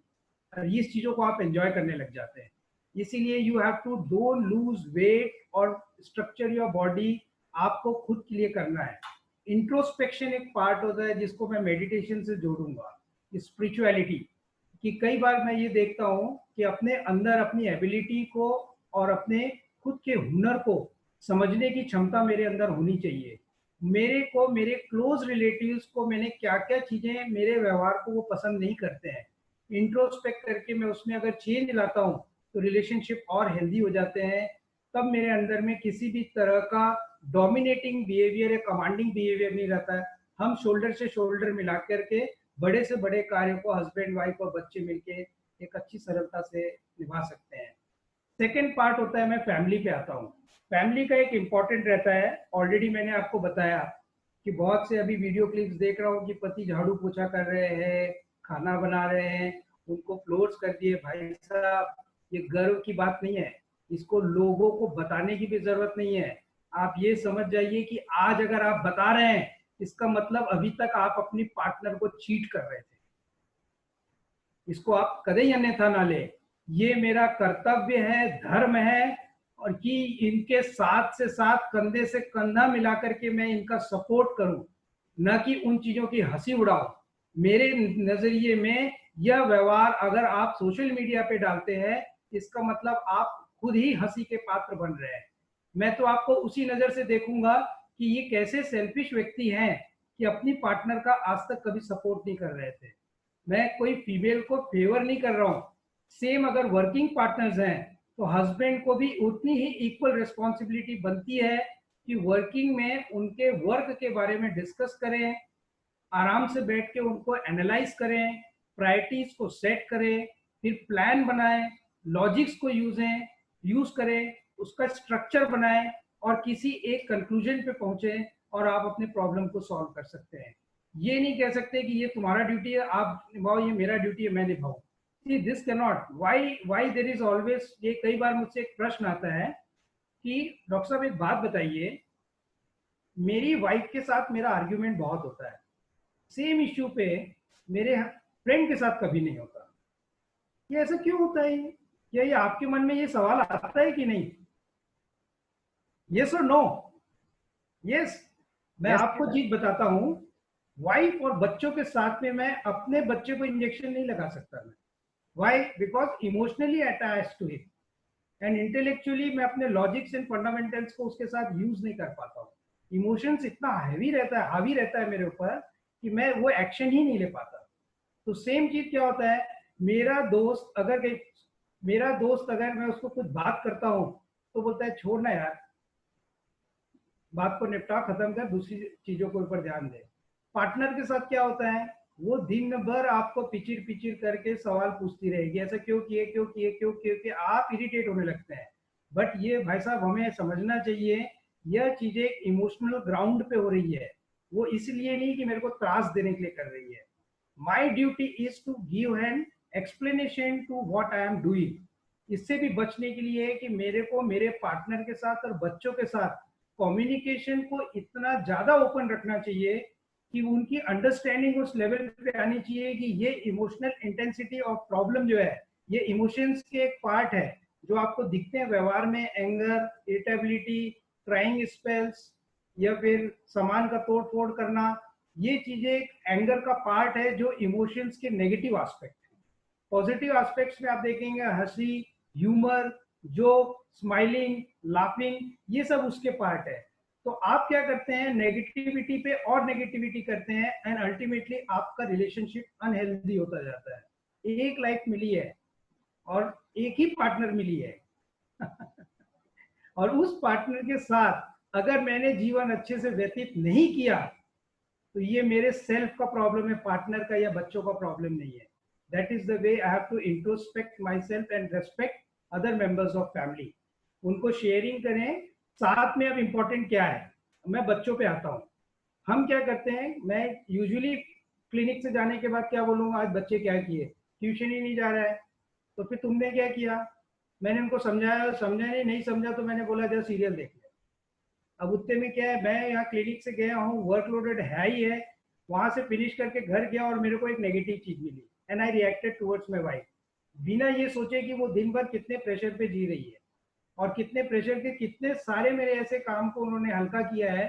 और वही चीजों के लिए मैं उनको ब्लेम कर रहा हूँ कि this is because of you, आपने बच्चे को डिसिप्लिन पे नहीं रखा। लेकिन माय डियर फ्रेंड्स, मैं आपको अवेयर करना चाहता हूँ, discipline, moral values, cultural values, social values, ये फादर का रोल है कन्वे करने के लिए। मदर कल्चरल वैल्यूज को प्रमोट करती है चाइल्ड के अंदर, संस्कार। तो अगर नैतिकता में किसी तरह की प्रॉब्लम है, डिसिप्लिन में अगर कहीं प्रॉब्लम है, तो कहीं ना कहीं मुझे इस बात की रिस्पॉन्सिबिलिटी लेनी चाहिए। और ये साथ में जब मैं ये करने लगता हूँ तो पार्टनर भी इसमें मेरा साथ देती है, and then that is the way how I can come out with the problems of child. Child is just like a blank computer. वो जो ऑब्जर्व करेगा, जो सुनेगा, जो उसके इर्द गिर्द चीजें हो रही है, 12 साल तक वही कार्य को करता जाता है। अगर मैं दिन भर मीडिया पे या व्हाट्सएप में चैटिंग कर रहा हूँ, तो मेरा बच्चा अगर करे तो मुझे आश्चर्यचकित नहीं होनी चाहिए। मैं अगर बैठ करके दिन भर एकता कपूर पे सीरियल देख रहा हूँ, तो मुझे इस चीजों पे आश्चर्यचकित नहीं होनी चाहिए। पहले मुझे अपने आप को डिसिप्लिन करना पड़ेगा, then I have an authority to convey message to my family members. एक इम्पॉर्टेंट मैं मैसेज दूंगा फैमिली के लिए जो हमें करना चाहिए। इम्पॉर्टेंट चीज ये कि आपको न्यूज कभी साथ में बैठ के नहीं देखनी चाहिए ज्यादा देर तक। You should be aware of information, but corona virus anxiety करके एक टर्मिनोलॉजी चल पड़ी है कि जिसके कारण में आपको ऐसा भय होने लगता है कि ये चीजें हो रही हैं, तो आपको उसमें ज्यादा इन्वॉल्व नहीं होना है। सेकेंड एक इम्पॉर्टेंट फैक्टर होता है कि चाइल्ड के साथ में आपको उनकी एज में जाके चीजों को इन्वॉल्व होना चाहिए। मॉरल वैल्यूज की पिक्चर देखनी चाहिए आपको। मैथोलॉजिकल जो बेस्ड मूवीज हैं, हिस्ट्री बेस्ड मूवीज हैं, या फिर आपको एनिमल का जो नेट जियो एनिमल चैनल्स आते हैं, जो एक इंफॉर्मेशन या नॉलेज को बढ़ा सके, या मेरे लाइफ के प्रॉब्लम को सॉल्व करने के लिए मुझे कुछ टिप्स दे सकें, इस तरह की चीजें हमें बच्चों के साथ बैठ करके कॉमनली देखनी चाहिए। इनफैक्ट मैं तो सजेस्ट करता हूँ कि उसके बाद में आपको चाइल्ड के साथ बैठ के डिस्कस करना चाहिए कि इसके अंदर से हम क्या आउटपुट ले सकते हैं। मेरी वाइफ तो पसंद नहीं करती और बच्चे पसंद नहीं करते हैं। वो मुझे कह देते हैं कि आप डैडी अपनी मनोविज्ञान को घर पे मत लगाया कीजिए। तो I am sufferer of that, but you can do it. तो आप इन चीज़ों को एंजॉय कर सकते हैं, चीज़ों को समझ सकते हैं उनके साथ बैठ करके। Like I will convey message to you all कि मैं अपनी फैमिली के साथ अभी बहुत अच्छे से महाभारत देख रहा हूँ। इस महाभारत के अंदर में आप सब कुछ देख सकते हैं, पॉलिटिक्स देख सकते हैं, आप फाइनेंशियल मैनेजमेंट देख सकते हैं, आप रिलेशनशिप्स को देख सकते हैं, आप मॉरल वैल्यूज को देख सकते हैं। तो आप उस एस्पेक्ट से अगर चाइल्ड को एनालाइज करने के लगाएंगे, तो चाइल्ड के अंदर में कहीं ना कहीं ये चीज़ों को, रिलेशनशिप्स को और फैमिली के वैल्यू सिस्टम को समझने के लिए हेल्प मिलती है। एक पार्ट और है जो आजकल चाइल्ड में कॉमनली देखा जा रहा है कि इनकी अंदर में एक what you called as virtual classes चल रही हैं इनकी। तो जो वर्चुअल क्लासेस चल रही हैं, तो इस वर्चुअल क्लासेस के लिए एक इम्पॉर्टेंट चीज है कि हमें नहीं मालूम है कि चाइल्ड क्या कर रहा है। इसमें तो वन साइडेड है। सी देखिए, ये जो रहते हैं ना रिलेशनशिप सोशल मीडिया के, ये सोशल मीडिया के रिलेशनशिप ऑटोमेटिकली आपको डिप्रेशन, एंजाइटी पैदा करते हैं, क्योंकि आप अपने खुद के रियलिटी से बाहर हट करके एक वर्चुअल वर्ल्ड पे जीते हैं। मान जाइए कि मान लीजिए मैंने किसी चीज को पोस्ट किया, तो liking and disliking and comments पे मैं आके अटक जाता हूँ।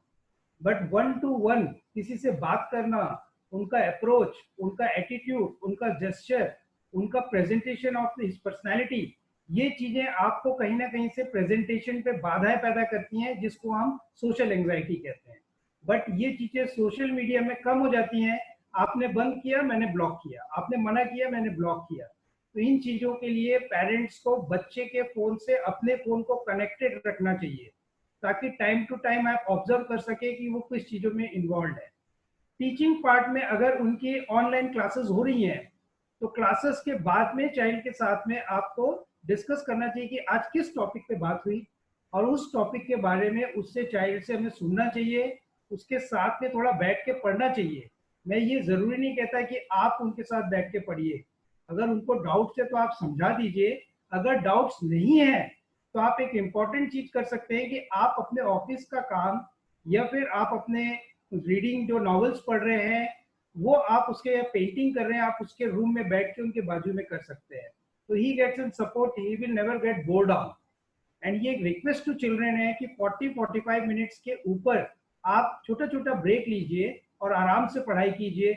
वैसे आपको सोशल मीडिया के बता रहा हूँ, I have seen cases because of social media, people commit suicide because of social media. You have a disturbed relationship. अभी एक रिसेंटली मैंने एक पेशेंट को देखा, न्यूली मैरिड यंग कपल, जिसके एक रीजन बन गया कि social media became a cause for separation. कि आपकी इंटीमेसी, आपका अफेक्शन, आपका लव, आपकी केयरिंग, आपका प्रोटेक्शन, आपका कंसर्न कितना डाइल्यूट हो जाता है इसका अनुमान नहीं है।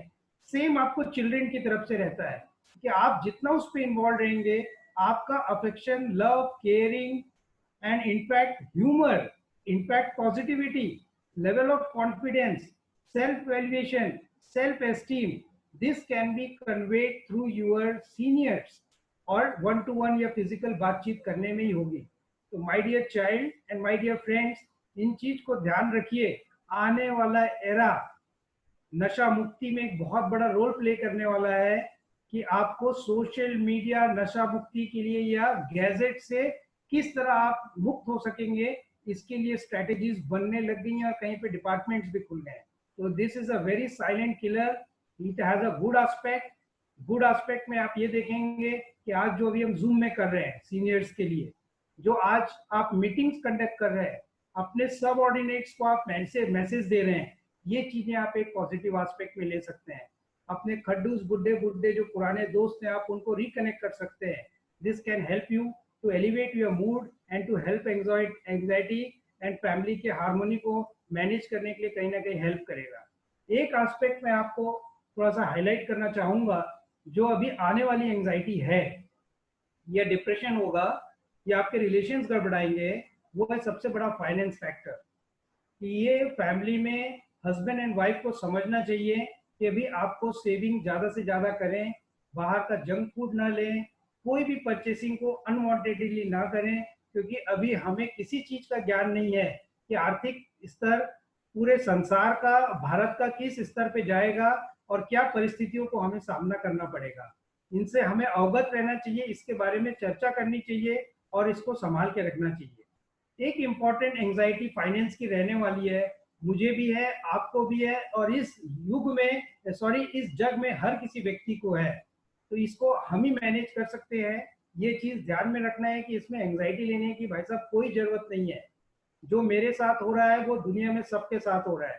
सिर्फ इंटेलिजेंट व्यक्ति वो है जो मन को शांत रख के अपने strategies, plan, logic, fundamental experiences, बुजुर्गों के साथ सलाह, सब ऑर्डिनेट्स के साथ डिस्कस करके इस कंडीशन से, और अच्छे आपके सलाहकार फ्रेंड्स हैं अगर कहीं, इनके साथ मिल करके आप अपनी परिस्थितियों से बाहर आ सकते हैं। ये बहुत सरल है, किसी के साथ कोई भी दंड नहीं हो रहा है, ये आपकी और मेरी सुरक्षा के लिए ये कदम उठाया गया है। यह चीज मुझे अपने अंदर क्लियर रहनी चाहिए, तो मैं इस एंजाइटी को हैंडल करना मेरे लिए बहुत सरल हो जाएगा। दूसरों की बातों से प्रभावित होकर के अपने अंदर नहीं कीजिए। आप अपनी मीटिंग्स को सब ऑर्डिनेट्स के साथ करिए। मेरी सलाह ये रहेगी कि जब आप मीटिंग्स को कंडक्ट करते हैं, इनफैक्ट ऑल द टीचर्स को भी मैं मैसेज देना चाहता हूँ, जो आप वर्चुअल लेक्चर्स देते हैं, ऑनलाइन लेक्चर्स, उस पे पहले आप health care, mental health and physical health के बारे में ड्यूरिंग दिस संकट की घड़ी क्या सेफ्टी मेजर्स यूज करना चाहिए, कहीं ना कहीं आपको 2 लाइन इस पे बोलना चाहिए। इसका इम्पैक्ट बहुत पड़ता है। और जिसको मैं रोल मॉडल मानता हूँ, जैसे माय पेरेंट, मेरा बॉस या मेरे टीचर्स, ये अगर मैसेज देते हैं वो डायरेक्ट मुझे हिट करता है। गवर्नमेंट की बातों को शायद तक मैं उतना नहीं कर पाऊंगा, ध्यान नहीं दे पाऊंगा, ये तो सब मजाक है, रोज का गवर्नमेंट का काम है। लेकिन अगर हम इंडिविजुअल लेवल पे इसको अगर आगे नहीं बढ़ाएंगे तो दिक्कत होने लग जाएगी। सेकेंड एक इम्पॉर्टेंट है कि आप अपने सबऑर्डिनेट्स के साथ सैनिटाइजेशन के बारे में, सोशल डिस्टेंसिंग के बारे में, देन सेल्फ डिक्लेरेशन के बारे में, मास्क के बारे में और सेल्फ डिसिप्लिन के बारे में डिस्कस कर सकते हैं। आप मीटिंग्स कंडक्ट कर सकते हैं जिसके अंदर में आने वाले लॉकडाउन फेज में जो लॉसेस हो रहे हैं या कट डाउन ऑफ एम्प्लॉयज हो रहे हैं, इनको हम कैसे मैनेज करेंगे, या जो होलसेल के स्टॉकिस्ट है जिनके पास समय नहीं आ रहा है, हम इसको कैसे मैनेज करें honestly. See, earning money is very easy my dear friend, but enjoying money is difficult. क्योंकि जो आप मनी को डिफरेंट वे से एंजॉय करने जा रहे हैं, इसका पूरा जनरेशन पर प्रभाव पड़ता है, क्योंकि आपका एटीट्यूड, बिहेवियर, जेस्चर भी चेंज करेगा। तो हमको ये प्लानिंग ऐसी करनी है कि सबको एक प्राइमरी लेवल पे जाके कितना अपन हेल्प कर सकते हैं, डिस्कस कर सकते हैं, प्रॉब्लम को सॉल्व कर सकते हैं, इस पे हमें गौर करना चाहिए। शायद तक मैं आपको मैसेज देने के लिए मैसेज दे पाया हूँगा। इसके पहले मैं ख़त्म करूँ, कुछ चीज़ें मेरे दिमाग में आ रही थी। ये कोरोना चल तो रहा है, इसको मैं और सरल करना चाहता हूँ। क से होता है कायाकल्प, that is regeneration of myself. र से होता है रोकथाम, मुझे अपनी नेगेटिविटी की रोकथाम करना है, अपने बिहेवियर के अंदर में चेंज लाना है।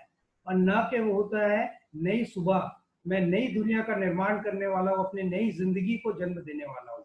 ये कोरोना का बहुत सरल मैंने एक तोड़ निकाला है कि आप इसको इस तरह से देखेंगे, पॉजिटिविटी से, एंजाइटी और डिप्रेशन से उभर के हमें हर चीज का पॉजिटिव एस्पेक्ट देखना है, तो शायद तक मैं अपनी जिंदगी पे एक नई रोशनी ला सकता हूँ। डिप्रेशन, एंजाइटी, इंटरपर्सनल रिलेशनशिप और विभिन्न तरह के गंभीर अवसादित मानसिक रोगों से, उन्मादित मानसिक रोगों से दूर रह सकता हूँ। इसलिए एक और पॉइंट बोलूंगा, मेरी वाइफ हर हमेशा मुझे कोरोना करके डराती थी। वो अभी उनकी वर्ड याद आता है, एक्सरसाइज करो ना, जल्दी खाया करो ना, जल्दी आया करो ना, जल्दी ये करो ना, जल्दी वो करो ना। तो ये कोरोना मेरे लिए कुछ नया नहीं है। पॉजिटिव एस्पेक्ट ये है कि अब कोरोना के साथ में रह करके जीना है और करते जाना है और अपनी मंजिल को प्राप्त करना है। इस संसार में मुझे कोई हरा सकता है तो सिर्फ मैं खुद, मुझे किसी को हराने का किसी में दम नहीं है, मुझे किसी को रुलाने का दम नहीं है। जब तक मैंने निर्णय ले लिया है कि मुझे व्याकुल होना चाहिए, मुझे रोना चाहिए, या मुझे कोई नहीं कर सकता। शायद तक मैं आपको पूरा मैसेज दे पाया हूँगा। अगर किसी भी तरह का प्रश्न आपके मन में है तो मैं आपके साथ हूँ, आपके जवाब देने के लिए साथ में हूँ आपके साथ में।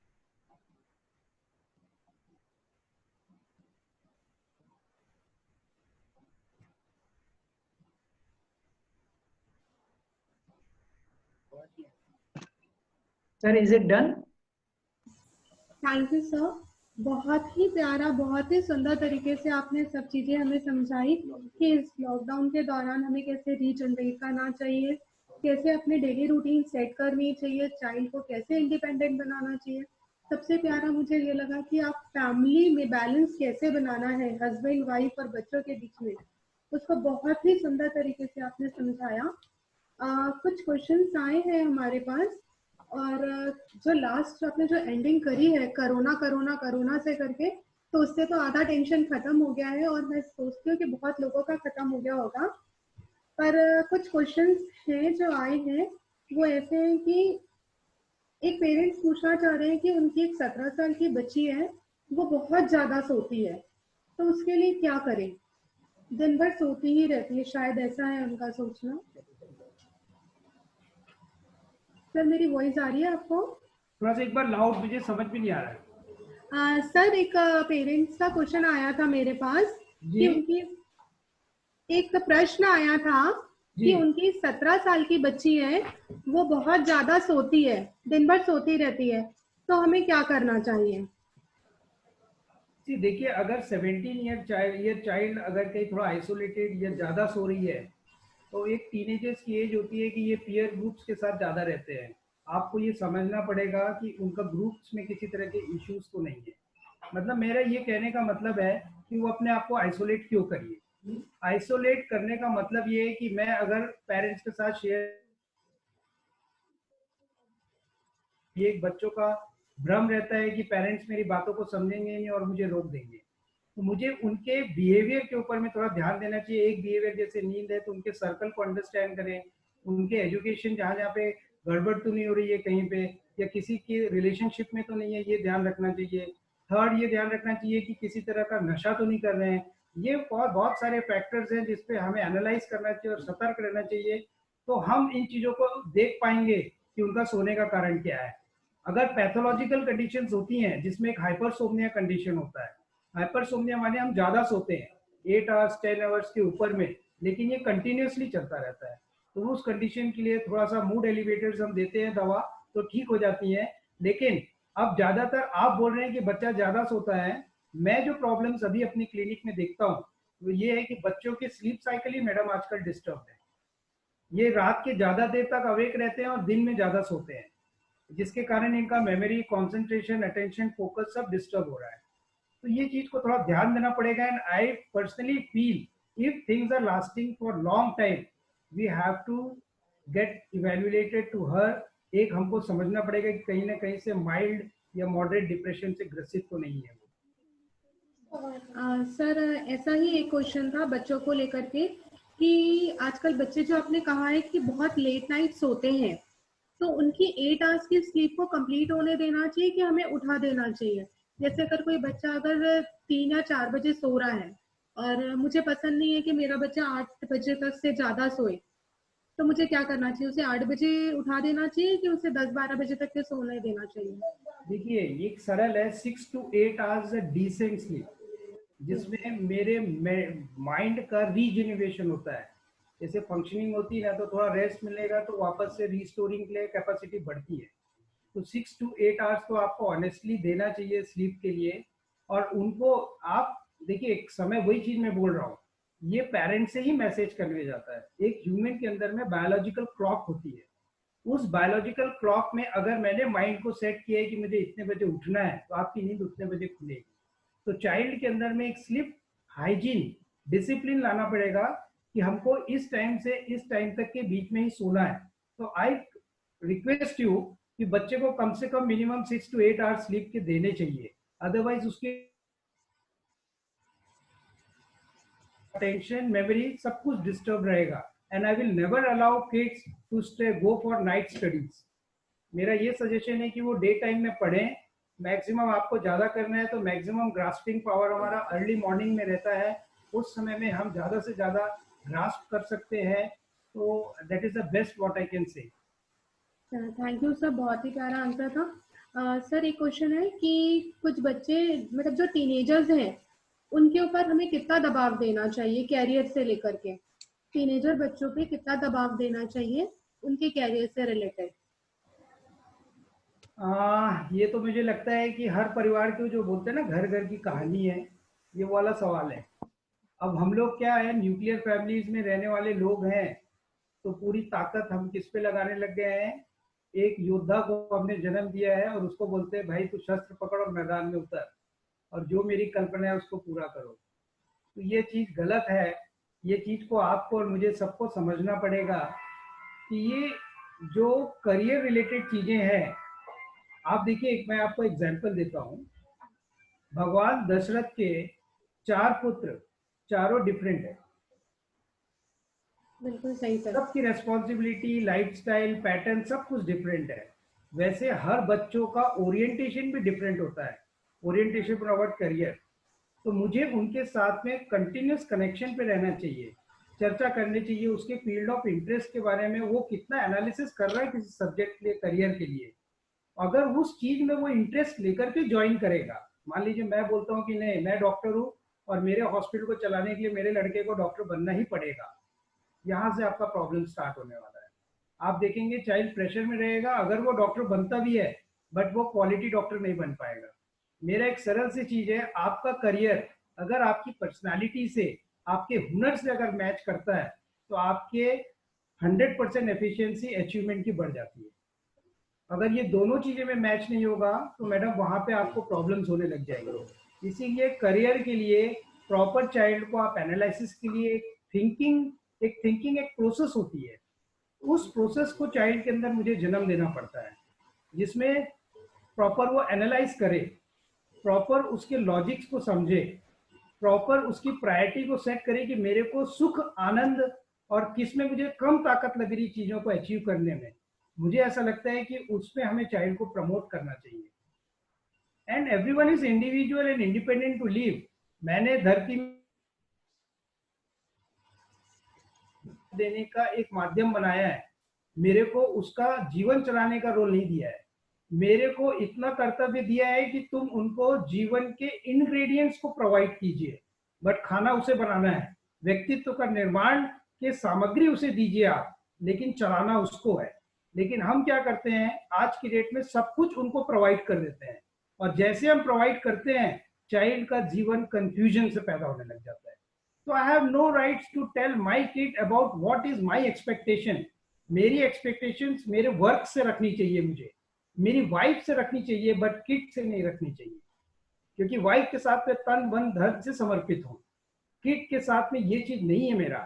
किड्स के साथ में मुझे एक इंडिपेंडेंसी, स्वतंत्रता देनी चाहिए अपने पक्ष को रखने की, अपने हुनर को रखने की, और शायद तक मुझे उसमें सपोर्ट करना चाहिए। ये मेरा एक संदेश हर पेरेंट्स को रहेगा।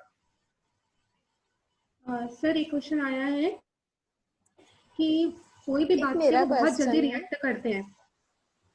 सॉरी, मतलब मेरे से अगर कोई कुछ भी बोलता है तो मैं बहुत जल्दी रिएक्ट कर जाता हूँ, तो इससे मैं कैसे बचूं? एक मैं आपको बात बताता हूँ रिएक्शन का। धीरज और धैर्य, ये दो ऐसी चीज है कि अच्छों को घायल कर देती है और कायल भी कर देती है। जी बिल्कुल सही बोला। जिसके पास पेशेंस नहीं होता है उनका रिएक्शन टाइम भी बहुत ज्यादा कम रहता है, मतलब फास्ट रहता है। एक, आपके एक्सपेक्टेशंस जितने ज्यादा रहेंगे किसी भी चीज को, सिचुएशन को, एनवायरनमेंट को, रिलेशनशिप को, जैसे आपके एक्सपेक्टेशंस हाई रहेंगे और आपके एक्सपेक्टेशंस अगर फुलफिल नहीं हो रहे उस जगह में आपका रिएक्शन फास्ट रहेगा। एक। तीसरा, आपका रिएक्शन फास्ट कब रहेगा? जिस चीज का आपको ज्ञान नहीं है और आपको ज्ञान ना होने के बाद भी आपको वो सवाल पूछा जा रहा है और आपकी इनकॉम्पिटेंसी या कमजोरी वहां पे झलक रही है, तो आप रिएक्ट करके तेजी से लाउड हो जाएंगे। इसी को मैं गुस्सा बोलूंगा। तो रिएक्शन टाइम बहुत नॉर्मल एक बिहेवियर के अंदर रहता है, लेकिन मेरी जो कंसर्न चीजें रहती हैं, मैच्योर्ड परिपक्व व्यक्ति, नॉलेजेबल व्यक्ति धीरज और धैर्य से चीजों को सुनते हैं, उसके बाद निर्णय लेते हैं। लेकिन जहां इमोशंस आता है, इन चीजों से हम डिस्ट्रैक्ट हो जाते हैं और अपनी इंद्रियों पे, भावनाओं पे काबू पाने वाले को ही हम सेल्फ एक्चुअलाइज पर्सन बोलते हैं। बिल्कुल सही बोल रहे हैं सर, बहुत ही प्यारा आंसर है। एक क्वेश्चन और आया था कि किड्स को सोशल मीडिया से कैसे बचाएं? किससे बचना है?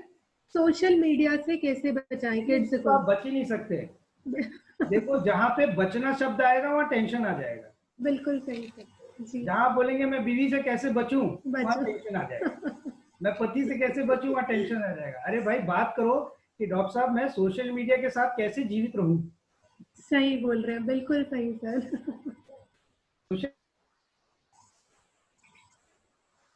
वो सोशल मीडिया में लगा हुआ है। जो अपने आप से परेशान नहीं है वो अपने इर्द गिर्द साथियों के साथ लगा हुआ है। अब एकल दुनिया में, न्यूक्लियर फैमिली में सेल्फ इम्पोर्टेंस इतना ज्यादा बढ़ गया है कि मैं बाथरूम में बैठ करके दुनिया को देख रहा हूँ। बिल्कुल सही। ये चीजें इतनी गंभीर है और इतना गंदा मैसेज देती है, गलत मैसेज, जिसका आप और मैं दोनों भी कल्पना नहीं कर सकते हैं। तो सोशल मीडिया को एक पॉजिटिव एस्पेक्ट में लेना चाहिए। पॉजिटिव एस्पेक्ट्स माने बिजनेस ग्रुप को, जैसे मैं बताया कि आप अभी जूम ऐप यूज कर रहे हैं, मीटिंग्स कंडक्ट कर सकते हैं, व्हाट्सएप ग्रुप बना सकते हैं, और एक टाइम डिसिप्लिन रखिए कि मुझे 1 घंटा ही यूज करना है। क्योंकि ये क्या होता है, नहीं तो इससे ही ढेर सारे मानसिक रोगों का जन्म हो रहा है, जिसको मैं नोमोफोबिया बोलूंगा, जिसको मैं सेल्फी का एक मेंटल डिसऑर्डर आप बोलने लगूंगा, जिसमें एक नार्सिसिस्टिक पर्सनालिटी डेवलप होती है कि दिन भर ऐसा बैठ के देखते रहते हैं। तो आप इससे क्या चीजों को मैसेज ले रहे हैं? ये मैसेज आपको कहीं ना कहीं से डिग्रेड कर रहा है, आपको डाउन कर रहा है। आप इतने सेल्फ सेंटर्ड होते जा रहे हैं कि human being is a social animal. Sir, social तभी आएगा जब आप 1-to-1 इंटरेक्ट करेंगे। सोशल आपका, आपके मेरे ऐसे इंटरेक्शन से सोशल लाइफ नहीं चल सकती। वो एक समझ लीजिए स्पिरिट के जैसी है, वोलेटाइल है, वो 10 मिनट में उड़ जाएगी। रियल लाइफ में आपको 1-to-1 रिलेशनशिप्स को मेंटेन करना चाहिए। यही मैसेज मैं बच्चों को देना चाहता हूं। एक घर पे आने के बाद आप इस टाइम को मैनेज कीजिए कि 1 घंटे ही आप इसको यूज करेंगे, और उस समय में पूरा फैमिली को गैजेट यूज करने का टाइम रहेगा। मतलब आप बोलेंगे कि ऊपर से नीचे तक हर आदमी मोबाइल यूज करे, प्ले स्टेशन खेले, बट जैसे टाइम लिमिट खत्म होगी आप उस पर अंकुश लगा दीजिए कि अब नहीं होगा। एंड मेरा टाइम फिक्स है कि मैं ऑफिस टाइम 2 घंटे के लिए कार्य कर रहा हूं, तो I can use that mobile. That is a liberty given to my according to hierarchy.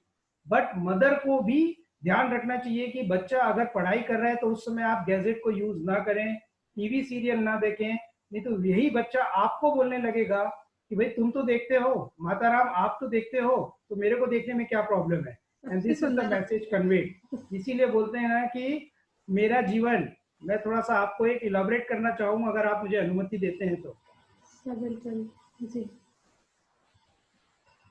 मेरा जीवन सिर्फ 20 या 22 साल का रहता है, जिसमें मैं 100% अपने आप जीता हूं।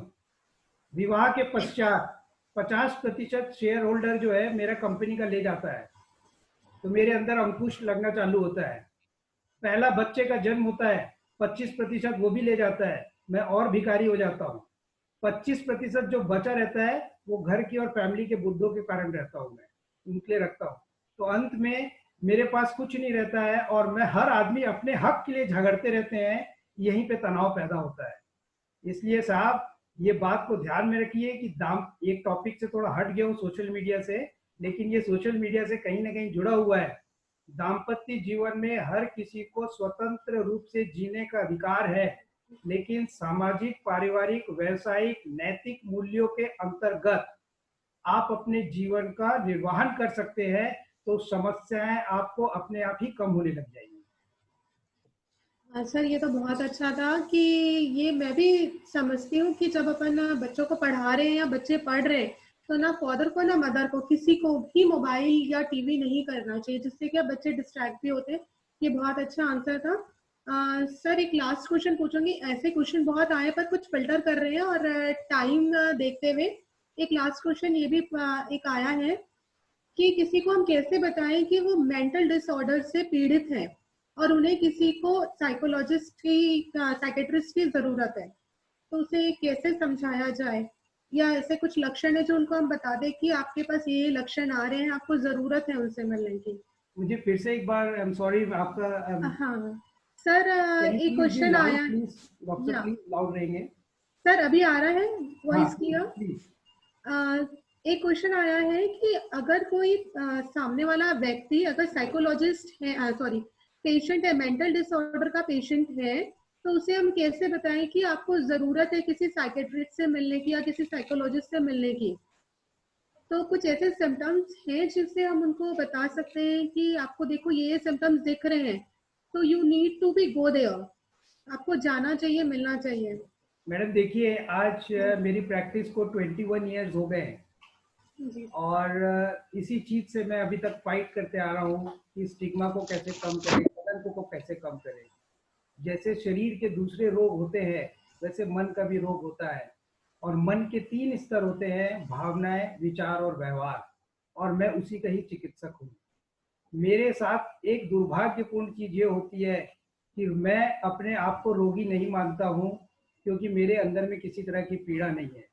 पीड़ा समाज को और परिवार को होती है, इसलिए इनको समझाना बड़ा मुश्किल होता है। लेकिन इन चीजों को हैंडल करने के लिए आप और मैं और आपके पूरे सदस्य अगर साथ में मिल के ये चीजों को डाइल्यूट करें कि मानसिक रोग भी शारीरिक रोग के जैसा है, अपनी क्वालिटी ऑफ लाइफ की जीने का एक माध्यम तरीका है, तो शायद तक लोगों तक मैसेज जाए और साइकेट्रिस्ट को एक्सेप्ट करने के लिए उनके एक इजी मेथड मिल जाए, नंबर 1। नंबर 2, अगर कोई मेंटली सिक है तो आप उनको धीरे से कन्वे कीजिए कि वो साइकेट्रिस्ट नहीं है, वो एक आपको सजेशन एडवाइस दे सकते हैं। आप उनके पास चलिए तो सही, एक बार मिलिए तो सही, शायद हो सकता है वो हमें कुछ चीजें सलाह दें। मैं भी जाती हूँ, एग्जाम्पल यहीं से चालू करना पड़ता है कि मैं भी जाती हूँ, मैं भी उनको पहचानती हूँ, वो मेरे परिचित है, एक बार चलिए तो शायद तक कहीं उसका सोल्यूशन मिलेगा। And I know all psychiatrist are very smart to understand कि ये पेशेंट अगर दवाई नहीं खाना चाहता तो उसको कैसे हैंडल करना है। एक बार पेशेंट अगर वहां तक पहुंच गया, आई एम 100% श्योर कि वह हो ही नहीं सकता कि दूसरी बार मुझसे मिलने के लिए वो खुद ना आए। इसलिए आपकी मेरी ड्यूटी है कि समाज में हम इस स्टिग्मा को कम करें, ताकि ये लेवल इंडिविजुअल लेवल तक जाए कि सोसाइटी में आप मेंटल सिक भी हैं तो उसका उपचार है और इलाज कराना चाहिए और एक अच्छी हेल्दी लाइफ जीना चाहिए।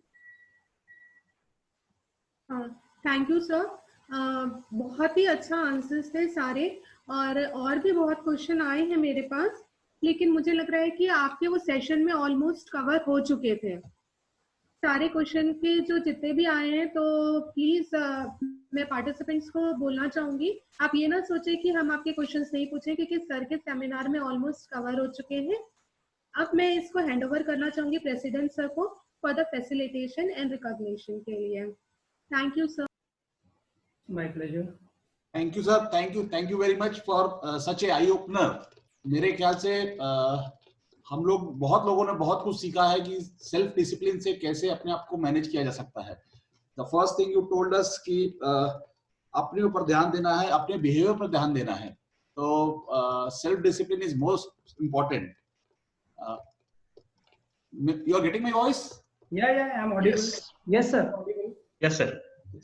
सेकेंडली, जो आपने जो बहुत की पॉइंट्स बताए हैं, family life, quality life, social media में कम से कम मतलब डेडिकेटेड टाइम देना, बाद में फैमिली को देना, हर काम में हाथ बटाना, जो स्पाउस का और या पार्टनर का जो है कॉन्फिडेंस बूस्ट अप करेगा। I think it's a very good tips कि हम इस लॉकडाउन के पीरियड में कैसे हमारी बॉन्डिंग को और स्ट्रॉन्ग कर ले। And I really thank you for this such a wonderful session.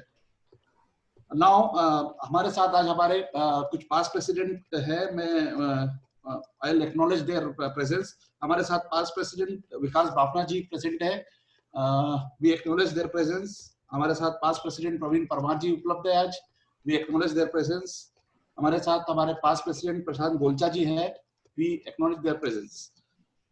Thank you sir for being with us there.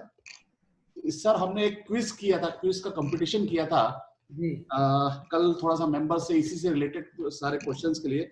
तो वो क्विज के विनर हमारी जेसी रेट निशा नितिन अग्रवाल है। बहुत बहुत बधाई हो निशा जी को। कांग्रेचुलेशंस निशा जी। इसी के साथ मैं हमारे सेक्रेटरी सर शरद गर्ग जी को बोलूंगा कि वोट ऑफ थैंक्स देंगे। Good afternoon, everyone. We all got a golden opportunity to hear our pilot faculty, who happens to be our honorary member of JCI Durg Bhilai, Dr. Pramod Gupta, on the topic we all are universally facing. We all will agree for one thing, sure, that we all need to keep ourselves well balanced mentally and in a good shape physically. A Herculean task, indeed, but not an impossible one.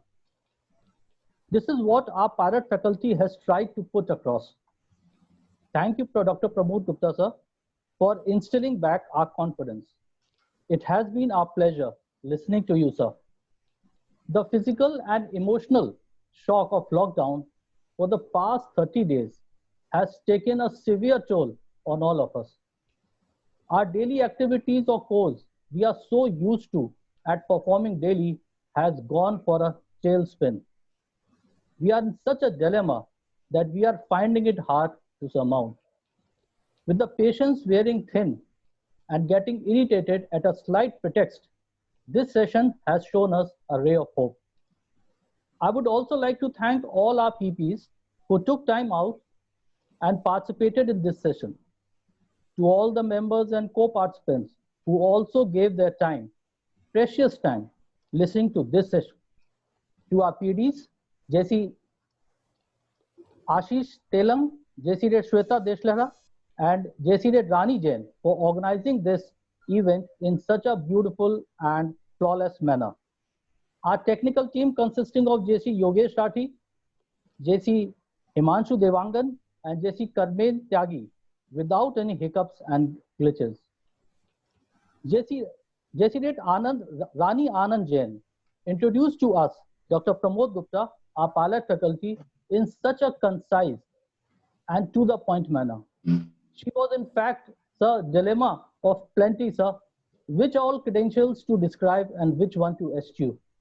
Thank you very much, sir, for participating. Thank you so much. It was great pleasure to be with you all, especially to President, Secretary and Kamlesh जी, जो मेरे बचपन के साथी हैं। और मुझे एक चीज अच्छी लगती है, कभी वो मेरे को डॉक्टर के रूप में नहीं देखते हैं, अभी भी मेरे को पुराना दोस्त जैसे समझते हैं, राजा भाई। So it was great to be with you all. And Yogesh ji बहुत ही सरल तरीके से उन्होंने मेडिकल चीज़ों को एक्सप्लेन किया। I am not so friendly, gadget friendly, but फिर भी योगेश जी ने मुझे बहुत अच्छे से वो एक्सप्लेन की, and it was great to be part of you all. I really love to be a part of you all because you are such a energetic team. I always keep watching your all videos and the concerned media articles कि जिसके अंदर में आप समाज को इतना जागरूक करते हैं, और साथ में एक इम्पॉर्टेंट है कि फीमेल्स को भी उतने ही पार्टिसिपेंट बनाते हैं, उन चीज़ों में इन्वॉल्व करते हैं, जिस दूसरे ऑर्गेनाइजेशंस में ये चीज़ें देखता नहीं हूँ मैं. तो I really appreciate you all and request you all. और सिंगर साहब आ गए. मैंने कहा सिंगर साहब आ गए, गाना सुनाएंगे क्या? तो मैंने कहा आप लोगों के साथ इस चीजों को रहने का एक सौभाग्य मुझे मिला. हमेशा चाहूंगा आप लोग के साथ जुड़ा रहूं मैं कहीं ना कहीं से. मेरे से लगी कभी भी आपको किसी भी चीज की आवश्यकता पड़े, ईश्वर से चाहूंगा ना पड़े, लेकिन समाज से संबंधित कुछ रहे तो आप मुझसे मिल सकते हैं, आप मुझसे संपर्क कर सकते हैं. And I request you all to join my Facebook account, Dr. Pramod R. Gupta, so we can, I can convey a lot of mental illness awareness programs, articles to you. So it will be a great thing for me. And thank you so much to whole team. Keep your energy and potential in the same level. God bless you all, and to me also.